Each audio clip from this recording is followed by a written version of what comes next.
পশ্চিমবঙ্গবাসীর প্রত্যেক মহিলাদের জন্য একটা সুবর্ণ সুযোগ। সামান্য কিছু শিক্ষাগত যোগ্যতা থাকলেই তোমরা এই সুবর্ণ সুযোগের লাভ নিতে পারবে। তাই ভিডিওটাকে স্কিপ না করে পুরোটা দেখার অনুরোধ রইল। আজকের আমার আলোচনার বিষয় হলো আইসিডিএস রিক্রুটমেন্ট। আমাকে অনেকেই এই কোশ্চেনটা করছো, সেই পারপাস আজকের এই ভিডিওটা বানানো।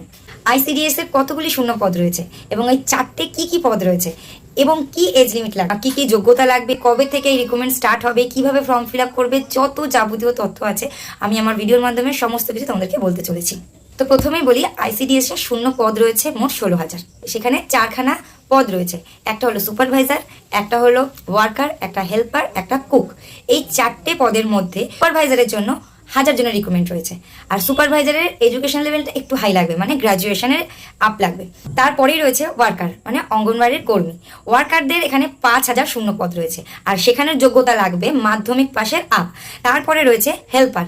হেল্পারের শূন্য পদ রয়েছে 8000, তার জন্য শুধু অষ্টম পাস লাগবে। আর কুকের শূন্য পদ রয়েছে মাত্র 2000, তার জন্য অষ্টম পাস লাগবে। এবার তোমাদের অনেকেই জিজ্ঞেস করতে পারো, তাহলে এজ লিমিট কি? সুপারভাইজারের জন্য যে এজ লিমিট লাগবে সেটা হলো কি 18 থেকে 39 বছর বয়সের মধ্যে হলেই সুপারভাইজার পদের জন্য অ্যাপ্লাই করতে পারবে।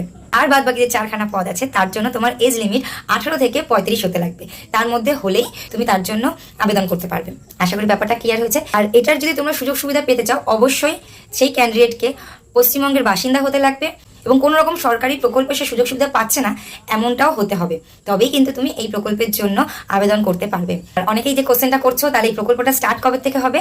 এই প্রকল্পটা এই মুহূর্তে এখনো স্টার্ট হয়নি, অনেক জায়গায় স্টার্ট হয়ে গেছে, তবে আমাদের পশ্চিমবঙ্গে আর কিছুদিনের মধ্যেই স্টার্ট হয়ে যাবে, যেটা আমি আমার ভিডিওর মাধ্যমে তোমাদেরকে অবশ্যই ইনফরমেশন দেবো। এই ধরনের ইনফরমেশন যদি তোমাদের ভালো লেগে থাকে তাহলে প্লিজ আমাকে ফলো করে রেখো, আর ইউটিউব থেকে দেখলে অবশ্যই আমাকে সাবস্ক্রাইব করে রেখো।